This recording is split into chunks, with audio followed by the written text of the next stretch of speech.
बिस्मिल्लाहिर्रहमानिर्रहीम। आज के दिन हमारा टॉपिक है नील बोहर एटॉमिक मॉडल। इससे पहले हमने जो पढ़ा था वो टॉपिक था रदरफोर्ड एटॉमिक मॉडल हमने पढ़ा था और हमने उसके ड्रॉबैक्स डिस्कस किए थे। एक तो हमने उसका ड्रॉबैक ये पढ़ा था कि जो नील बोहर एटॉमिक मॉडल है उसमें मसला जो है रदरफोर्ड एटॉमिक मॉडल है उसमें मसला क्लासिकल फिजिक्स को है। किसको है? क्लासिकल फिजिक्स में एक फार्मूला था जिसे कहते हैं लार्मर फार्मूला। क्या कहते हैं? Larmor formula. मैं यहाँ पे लिख भी देता हूँ। अब वैसे आप लोगों की समझ से बाहर है ये फार्मूला, मगर ये फार्मूला कहता है कि जब एक इलेक्ट्रॉन ऑर्बिट में रिवॉल्व करता है तो वो न्यूक्लियस में जाके गिर जाएगा, और वो भी 16 पिको सेकंड्स के अंदर। कितने? 16 पिको सेकंड्स के अंदर। ठीक है, बात समझ आ गई? ये क्लासिकल इलेक्ट्रोडायनेमिक्स का फार्मूला है जो कहता है कि भाई जो रदरफोर्ड ने मॉडल पेश किया है ये मैथमेटिकली अनस्टेबल है। क्या है? Mathematically unstable. एक तो बात ये होगी। दूसरी बात ये होगी कि जो एटम का स्पेक्ट्रम है वो लाइन स्पेक्ट्रम क्यों आ रहा है? एटम का स्पेक्ट्रम है वो लाइन स्पेक्ट्रम नहीं होना चाहिए, बल्कि वो कौन सा होना चाहिए? कंटिन्यूस स्पेक्ट्रम होना चाहिए। ठीक है, आज हम डिस्कस करेंगे कि एटम का स्पेक्ट्रम लाइन स्पेक्ट्रम क्यों होता है, कंटिन्यूस स्पेक्ट्रम क्यों नहीं होता। ठीक है, जबकि क्लासिकल फिजिक्स ये कहती है कि एटम का जो स्पेक्ट्रम है वो कंटिन्यूस स्पेक्ट्रम होना चाहिए, लाइन स्पेक्ट्रम नहीं होना चाहिए। रियल लाइफ में होता है कि एटम का स्पेक्ट्रम लाइन स्पेक्ट्रम होता है, कंटिन्यूस स्पेक्ट्रम नहीं होता। ठीक है, ओके, तो चलते हैं नील बोहर एटॉमिक मॉडल की तरफ। ये मॉडल तकरीबन 1913 में पेश किया गया था,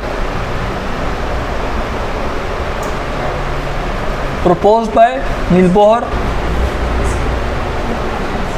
ये मॉडल नील बोहर ने पेश किया था इन 1913, मेरे ख्याल से ग़ालिबन 1913 में पेश किया था इसने ये मॉडल।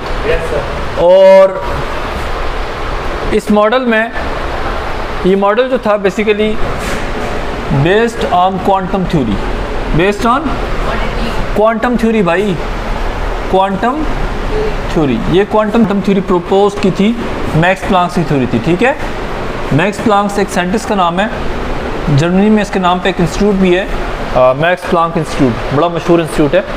तो मैक्स प्लांक्स इंस्टीट्यूट, ठीक है, मैक्स प्लांक्स ने ये पेश किया था। ठीक है, तो नील बोहर ने 1930 में एक मॉडल पेश किया जो कि मैक्स प्लांक्स की थ्योरी पे बेस करता था। अब मैक्स प्लांक्स की क्वांटम थ्योरी क्या है ये आप फर्स्ट ईयर में पढ़ेंगे। सही, मैं इसका ये हवाला दे दूं कि मैक्स प्लांक्स के मुताबिक जो लाइट निकलती है ना किसी भी चीज़ से, वो पार्टिकल्स की फॉर्म में होती है। किस फॉर्म में होती है? पार्टिकल्स की फॉर्म में होती है। छोटे पार्टिकल्स होते हैं, एनर्जी के छोटे पार्टिकल्स होते हैं। बात समझ आ गई? सही, मिसाल के तौर पे ब्लू लाइट है। ब्लू लाइट जो है वो ऐसे छोटा सा एक पार्टिकल है, पैकेट है, उसकी सूरत में होगी। बात समझ आ गई? रेड लाइट वो भी क्या करेगी? एक छोटे से पैकेट की सूरत में होगी। सही हो गया? फ़र्क इन दोनों में, इसमें ये डिस्टेंस कम है, ये डिस्टेंस इसमें ज़्यादा है। ठीक है, ये डिस्टेंस का फ़र्क आता है। बात समझ आ गई? ठीक है, इन वेव्स के डिस्टेंस का फ़र्क आता है। बात समझ आ रही है कि नहीं? बच्चे मस्ती कर रहा है, थप्पड़ पड़ेगा ना यहाँ से, टूटता वो बाहर जाके लगेगा। बस छोड़ दो, खैर पॉज ना करो। ओके बेटा, तो मैक्स प्लांक्स के बारे में मैक्स प्लांक्स ने क्वांटम थ्योरी पेश की। क्वांटम थ्योरी में जो लाइट होती है वो छोटे छोटे पार्टिकल से मिलकर बनी, जिन्हें कहते हैं क्वांटम। क्या कहते हैं? क्वांटम। इस क्वांटम थ्योरी की बेस पे ये सारी बातें हो रही हैं। सही, अब ये छोटा पार्टिकल जो है ये एटम से कैसे निकलता है, ये एटम से कैसे निकलता है, ये नील बोहर ने एक्सप्लेन किया था। बात समझ आ रही है? चलो पढ़ते हैं। देखो भाई, नील बोहर ने कुछ पोस्टुलेट किए थे। पोस्टुलेट का मतलब समझते हैं कि नहीं?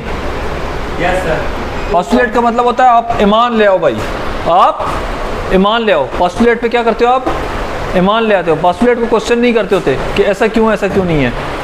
ठीक है, अच्छा, पहला पोस्टुलेट उसने दिया कि electron revolve in a fix orbit, revolve in a fixed energy level.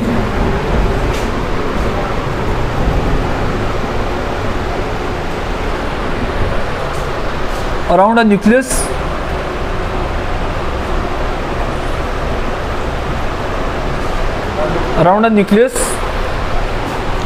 having fixed energy, यानी जो एक इलेक्ट्रॉन होता है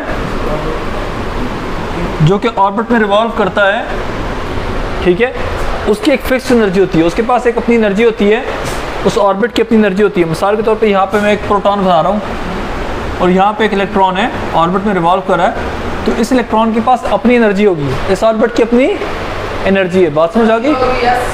सही। अब देखिए ज़रा नंबर 2, दूसरा पॉइंट क्या है?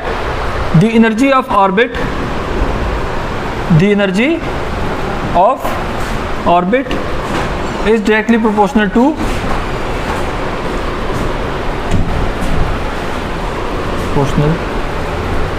the distance from the nucleus, distance from the nucleus। अब ये जो एनर्जी है, ये जो ऑर्बिट है, इस ऑर्बिट की एनर्जी की वैल्यू कम है। ये जो ऑर्बिट यहाँ पे बना होगा, ऐसे करके मैं आधा बना रहा हूँ, और ये तीसरा ऑर्बिट है, ये चौथा ऑर्बिट है, एनर्जी जो है वो डायरेक्टली प्रोपोर्शनल होती है किसके? आर के। ठीक है, ये आर कम है, ये R2 जो है ये ज़्यादा है, तो ये E2 की जो वैल्यू होगी वो ज़्यादा होगी। ठीक है, E3 जो है उसकी वैल्यू और ज़्यादा होगी, E4 की वैल्यू और ज़्यादा होगी। बात समझ आ रही है? सही। यानी ये वैल्यू किस पे डिपेंड करती है? रेडियस के ऊपर। जितना दूर एक ऑर्बिट से जितना दूर न्यूक्लियस से जो है वो आपके पास ऑर्बिट होगा, उस ऑर्बिट की वैल्यू उतनी ही ज़्यादा होगी, उस इलेक्ट्रॉन की वैल्यू उतनी ही ज़्यादा होगी। बात समझ आ रही है कि नहीं? अच्छा, नंबर 3 पॉइंट जिसमें बहुत इंपॉर्टेंट है वो ये है कि as long as electron revolve in a one specific orbit, it does not radiate energy, it does not radiate energy nor absorb energy। ठीक है, जब तक एटम एक ऑर्बिट के अंदर रहेगा, ऑर्बिट के अंदर रिवॉल्व करता रहेगा, इधर भाई, जब तक एटम एक ऑर्बिट के अंदर रिवॉल्व करता, इलेक्ट्रॉन एक ऑर्बिट के अंदर रिवॉल्व करता रहेगा, तो ना वो एनर्जी खारिज करेगा ना वो एनर्जी गेन करेगा। ठीक है, बात समझ आ गई? उसकी फिक्स एनर्जी होगी। बात समझ आ रही है? कोई लंबी चौड़ी बात नहीं है। जब तक ये चीज़ यहाँ पे रहेगी, ना ये एनर्जी गेन करेगी ना एनर्जी लॉस करेगी। बात समझ आ रही है? मगर जैसे ही ये इलेक्ट्रॉन, ये पेन मैं उठाकर यहाँ पे लेकर आता हूँ, तो मैं क्या करता हूँ, इसको एनर्जी सप्लाई करता हूँ कि नहीं? हाथों से सप्लाई करूँ ना, तो इसका मतलब है यहाँ से यहाँ तक लाने के लिए मुझे इसको एनर्जी सप्लाई करनी पड़ी। बात समझ आ रही है? तो आप ये कहेंगे कि जब इलेक्ट्रॉन ऑर्बिट में रहता है तो एनर्जी अब्जॉर्ब नहीं करता ना इमिट करता है। मगर जैसे ही अगला पॉइंट जो इसके साथ ही पॉइंट है, ये भी पॉइंट कंटिन्यू है, एक और पॉइंट ये है इसके साथ,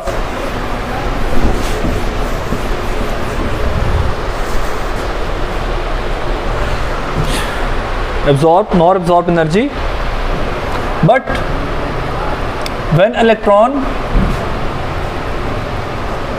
jump from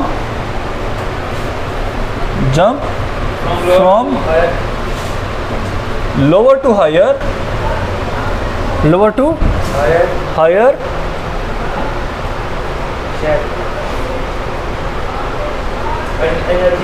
energy level, it absorb energy। ठीक है, अब ये एनर्जी ट्रांजिशन का कंसेप्ट है, इलेक्ट्रॉन ट्रांजिशन का कंसेप्ट है कि अगर मेरे पास ये पेन यहाँ मौजूद है, इसको मैं यहाँ से उठाकर यहाँ पे लेकर आ रहा हूँ, ऊंची जगह पे लेकर आ रहा हूँ, तो मैं क्या कर रहा हूँ, एनर्जी लगाऊंगा। ठीक है, सही। अगर ये मार्कर यहाँ मौजूद है, इस मार्कर को मैं यहाँ से उठाकर यहाँ पे लेकर आ रहा हूँ, तो मैं क्या करूँगा, एनर्जी दूंगा इसको। ठीक है, तो सिमिलरली आप एटम को क्या करते हो, जब एक इलेक्ट्रॉन को जब आप मूव करवाते हो, फॉर एग्जांपल यहाँ पे प्रोटॉन मौजूद है, यहाँ पे पहला शेल है, यहाँ पे दूसरा शेल है, यहाँ पे तीसरा शेल है। अगर आप इस इलेक्ट्रॉन को यहाँ से उठाकर इधर लेकर आओगे, इधर की तरफ मूव करवाओगे, तो आपको क्या करनी पड़ेगी, एनर्जी देनी पड़ेगी। बात समझ आ रही है? ये मैं पैकेट बना रहा हूँ, पैकेट समझ रहे हैं ना, क्वांटम। ये वो पैकेट है जो कि एनर्जी का इसको मिलेगा तो ये यहाँ पे जाएगा। ठीक है, बात समझ आ रही है? अगर मैं ज़्यादा ताकतवर पैकेट दूंगा तो ये यहाँ पे आ जाएगा। ठीक है, सही। अगर मैं और ज़्यादा ताकतवर पैकेट दूंगा तो ये यहाँ पे भी आ सकता है, आगे भी जा सकता है। हाँ, और कहीं बहुत ही ज़्यादा ताकतवर पैकेट दे दूंगा तो ये क्या करेगा, निकल ही जाएगा, आउट ऑफ बाउंड्री। सही है। तो इलेक्ट्रॉन कभी कभार निकल भी जाते हैं जब उन पर लाइट पड़ती है। ये लाइट का पैकेट है, बात समझ आ रही है? सही। अच्छा, it absorb energy but it absorb and when it jumps from higher to lower orbit,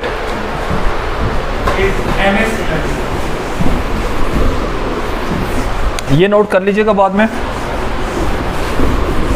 higher to lower orbit, when it jumps from higher to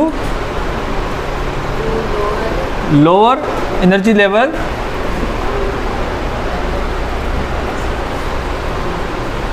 it emits energy, it emits energy. मिसाल के तौर पे भाई एक electron आपने यहाँ पे रखा हुआ है, चलिए मैं बताता हूँ आपको दोबारा से। एक इलेक्ट्रॉन आप यहाँ से ऊपर लेकर गए, आपने एनर्जी दी, मगर जैसे ही वो इलेक्ट्रॉन यहाँ से नीचे गिरेगा, एनर्जी क्या करेगा, खारिज करेगा। बात समझ आ रही है?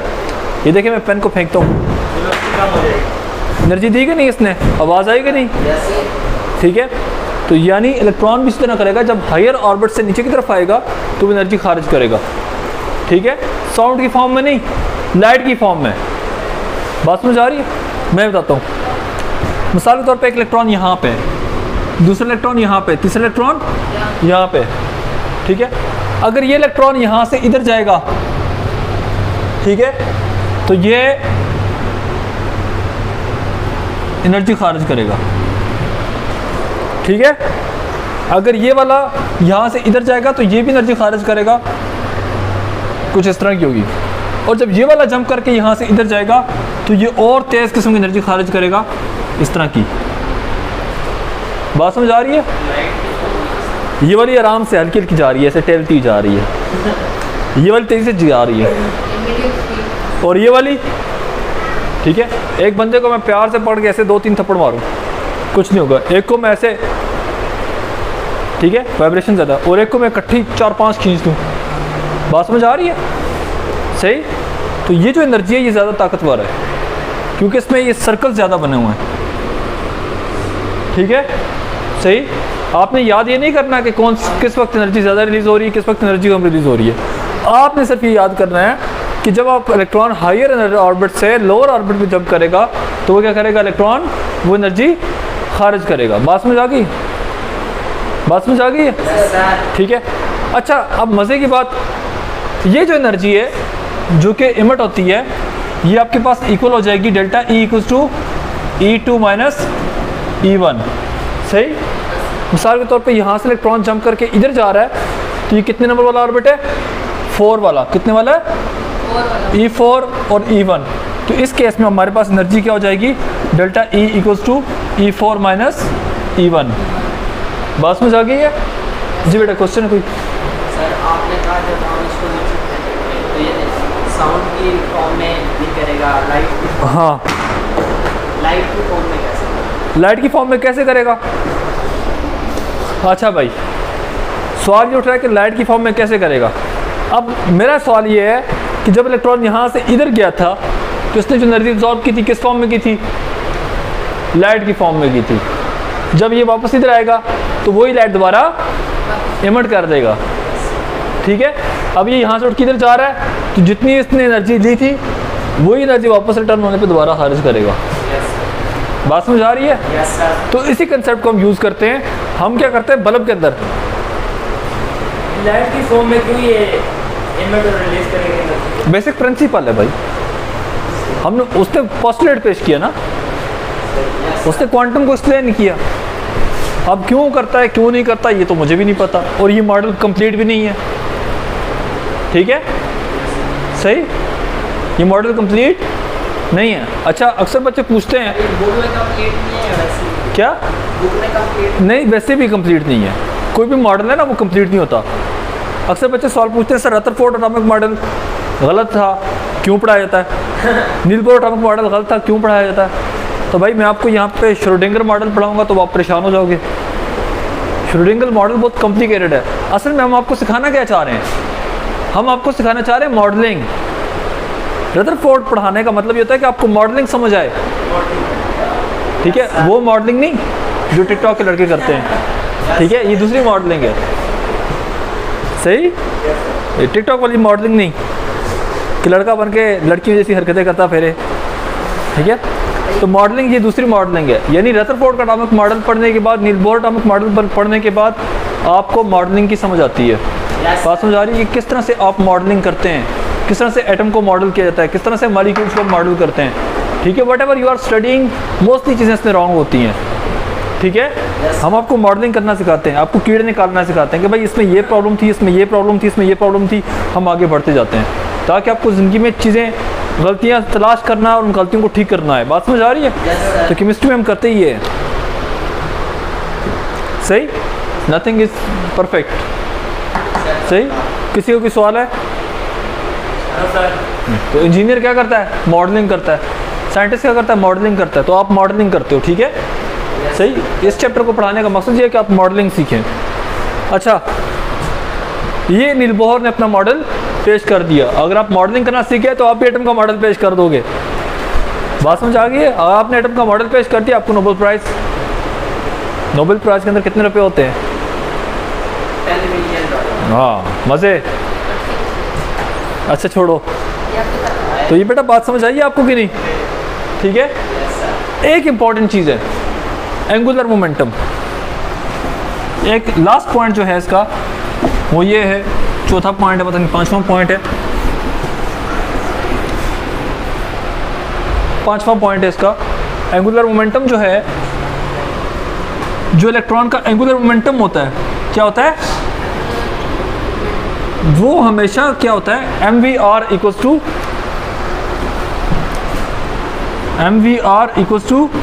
nh/2 होगा। ये जो है ना, ये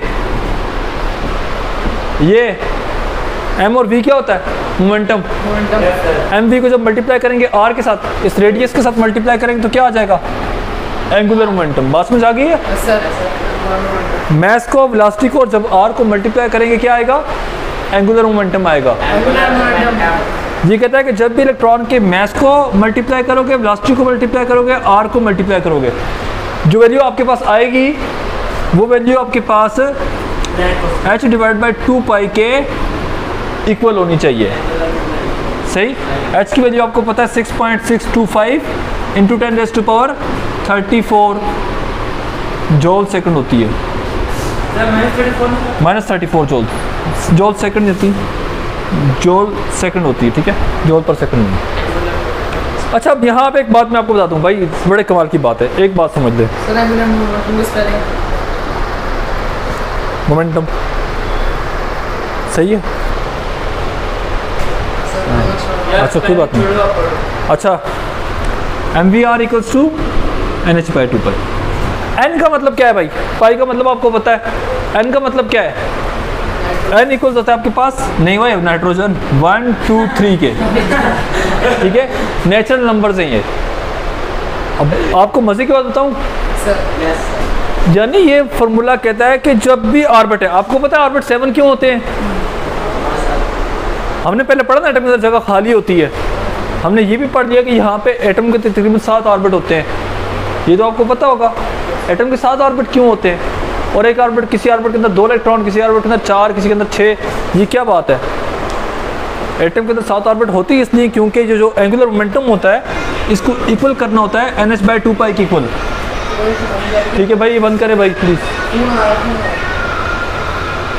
यानी या फिर एंगुलर मोमेंटम की वैल्यू 1h/2 की इक्वल होगी, या फिर 2h/2π की इक्वल होनी चाहिए या फिर 3h/2π की इक्वल होनी चाहिए। इसमें रेशो वाले नंबर नहीं आएंगे, फ्रैक्शन वाला नहीं आएगा, 2.1 2.2 नहीं आएगा।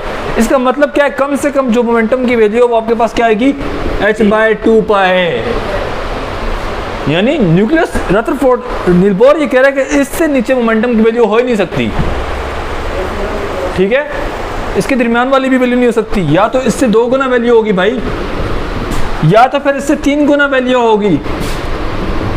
इसके बीच की वैल्यूज में अलाउ नहीं करूंगा। मार्केट में जाते हो अंडा लेने के लिए, बात समझ आ रही है?